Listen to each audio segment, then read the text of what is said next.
Hello everyone, and welcome back to another video. I feel like I should just call this channel Turkey TV at this point, because there's another turkey coming across your screen. Today we are in this place called Assabet River National Wildlife Refuge, which in my opinion is one of the most underrated places to visit in Massachusetts. It has this very unique blend of serenity and history that I can tell you as a native of the state, I feel like you don't get in a ton of places, so we're going to go check that out today. This place has a very checkered history. It was originally settled by the Nipmuc tribe that were eventually forced out by the European settlers, and those European settlers eventually turned into homesteaders, which you can see right here. And you can see the farms, and the area looked a lot different compared to it does now. Right now we're at the crossroads of 4 different towns: Sudbury, Maynard, Marlborough, and Stowe. And here you can see all the different people that inhabited the land here and how many acres they owned, along with an aerial shot of what it used to look like, as well as the plots of land that were assigned by person. Following the settlers that were here, during the outbreak of World War II, the United States Army took over this land, essentially forcing those people off land that they had occupied for well over 100 to 200 years. And this became an ammunition depot, constructed with over 50 different ammunition bunkers that would send the ammunition straight to Boston by rail, and then eventually off to the European theater in World War II. So this is a very historically significant area, and you can see all the different bunkers there with all the different railroads that went through here. But this place also has quite a bit of beauty. Here you can see one of the changing trees. That was really nice, and it was a beautiful day. Perfect weather for a walk like this. As of right now, we're entering the woods, and this is all secondary growth forest, meaning this did not used to be woods. A lot of this was used as farmland, as I've said earlier, by settlers, and this forest has grown back over time after the settlers eventually left during the dawn of, World War II, and also during the earlier Industrial Revolution. And it's extremely peaceful through here. Right here you can see a tree with a funny limb that extends all the way up to the sun right over here. And as I said, this was a beautiful fall day, a perfect day to take a walk. Here's a hill trail, one of the many side trails you can take. I did not go up that way because there are a lot of snakes over there. I love snakes, but that's not what we were here for. Right now you might be wondering what that hill is, and we are actually approaching the bunkers right now. We're going straight in.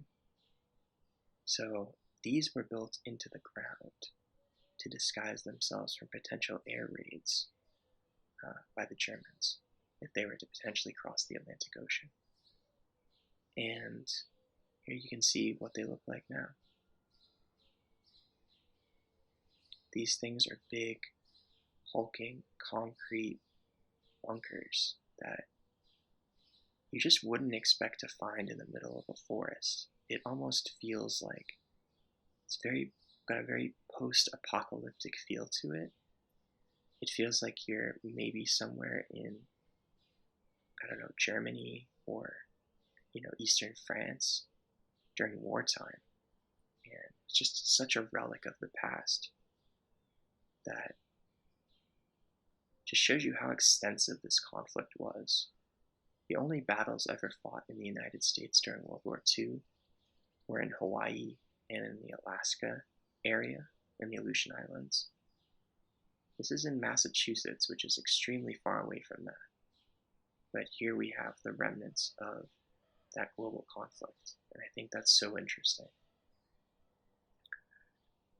As I said previously, the Army occupied this area starting in 1943.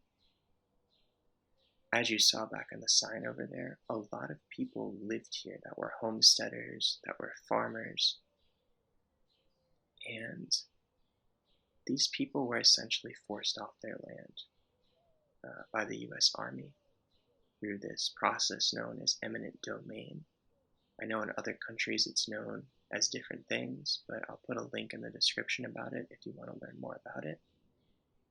These people were expected to be adequately compensated for their land that the Army took.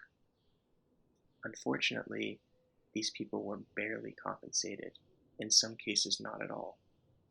So essentially these people were just said to pack up and move, and had their whole lives uprooted by this global conflict. And I know that's something that we can see today in a couple of places, mainly Ukraine, mainly Israel and Palestine currently. And it's just an unfortunate and unsavory byproduct of war. I love military history. I think it's so interesting.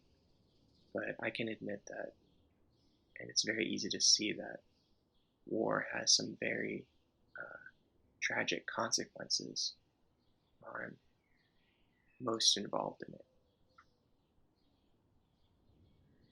And this is one of the most significant bunkers. I know it's hard to see because it's a bit overgrown. But to the left of it, you're going to find one of the former homes of the homesteaders that lived here. And you can see exactly, where these people lived and how close they were to this actual land that was claimed by the US Army. And coming through here, I'm more of someone with a math and science background. So I tend to look at things a little bit more logically, but I do believe in kind of energy in specific area. I think there's certainly non-scientific explanations for stuff like that. And walking through here, as you can see to the left, you have one of the ruined homes.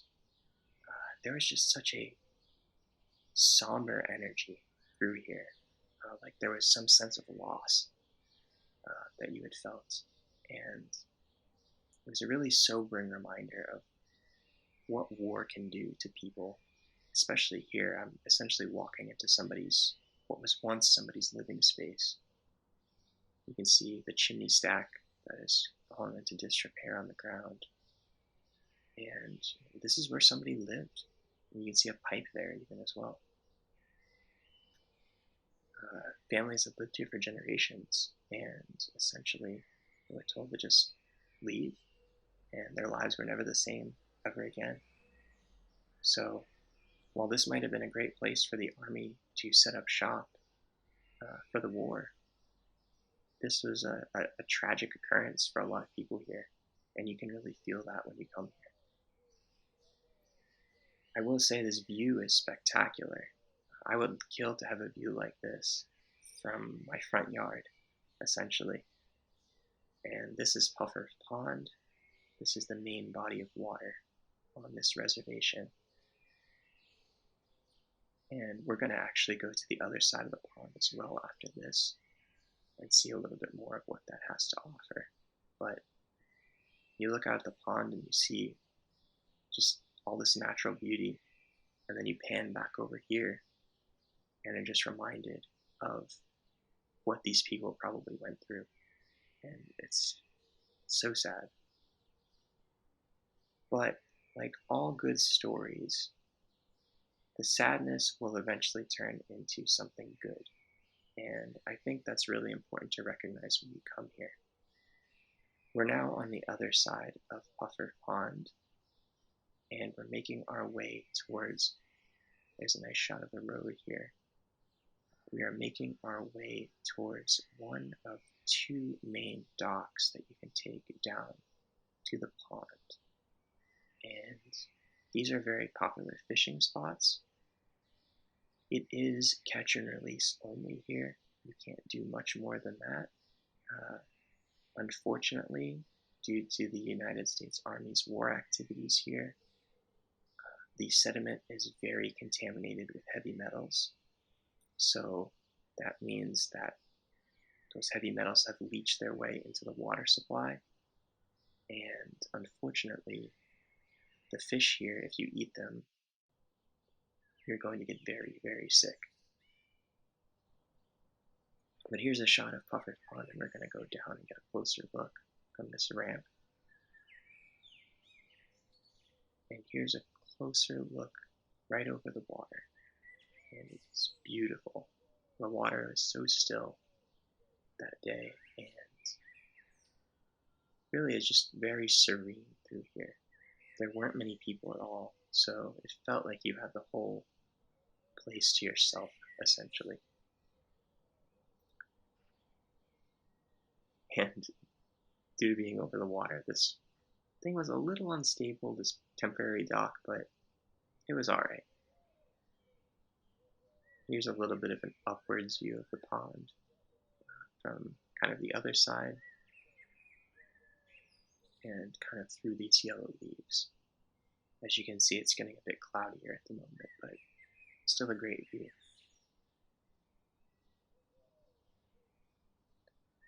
And after this, we're going to duck back into the woods. We've walked a little bit further, about 5 minutes past that point. We're ducking back into the woods to kind of explore the other banks of the pond. And as you can see here, there's a big pile of sticks in the distance, or logs. We're going to go check that out, because that's pretty sweet. What this actually is every time I've been here, it's gotten bigger. It's like a community teepee, almost, that people have constructed. And we're going to go take a look inside and see what that's all about. Now, I'm about 5'10", around there, and I could comfortably stand up in here with no problems. I'm standing at the moment, full height, and there's definitely a bit of a musty, woodsy smell in here, but that's to be expected. We're in the woods. And here's kind of a closer outer view of it. Kind of used some of the trees to kind of stabilize it a bit. And right on the banks of the pond, which is a really nice view, and you could hear the water at this stage kind of lapping up against the shore, which was really nice. Here's a look at the trees. Of course, I have to include an upward tree shot for the aesthetics. And some of the trees through here have really changed, and when we go a little bit further, we are going to see that even more. A lot of the leaves are really falling right now, so we're kind of getting towards that midpoint of fall here. Right now we're headed towards the other dock, which is a little bit smaller, but I think the view from here is just as nice. This is another popular fishing spot, and they used to have the fish that you could catch here, but unfortunately it seems like they've taken that down. So it is now a mystery what you catch here. I have never personally fished off the docks here before, but something that I have thought about doing for some time. This is actually an actively used fireplace. It looks a little like it's seen better days, but people still use it to burn wood. And as you can see here, we're at the Barren Fishing Access Site, and that's where the fish used to be on that board there, but it has been taken down. And as you can see here, the dock is definitely a bit shorter, but this one does have benches on it, so you can actually just sit and unwind. I think this would be a great place to just take a book and just enjoy the scenery and read and just be in peace. And that was kind of the main lesson that I wanted to take here. If you visit the bunkers first here, you get kind of this very somber atmosphere and this feeling of kind of hard times that this kind of place kind of fell onto. And when you come to this part of the pond over on the opposite bank, there's kind of this beauty that comes out in it. And it kind of has this progression of hard times to eventually turning out to be something good. And I think that's something that we can apply to our everyday lives. Everybody goes through bad times or hard times at some point, whether it's a relationship, school, work, just your general life. Life's hard. It's not easy. It's something that I've learned over the years. And but I think it's always important that there is always hope and there is always a light at the end of the tunnel. And I feel like the progression here from those bunkers to kind of this beautiful scenery is kind of a representation of that. So if any of you guys are going through hard times or things are difficult right now, life's not easy, I just asking you to remember that there's always good that comes from the struggles that we go through. And yeah, I think that's just really a life lesson and is really important to recognize.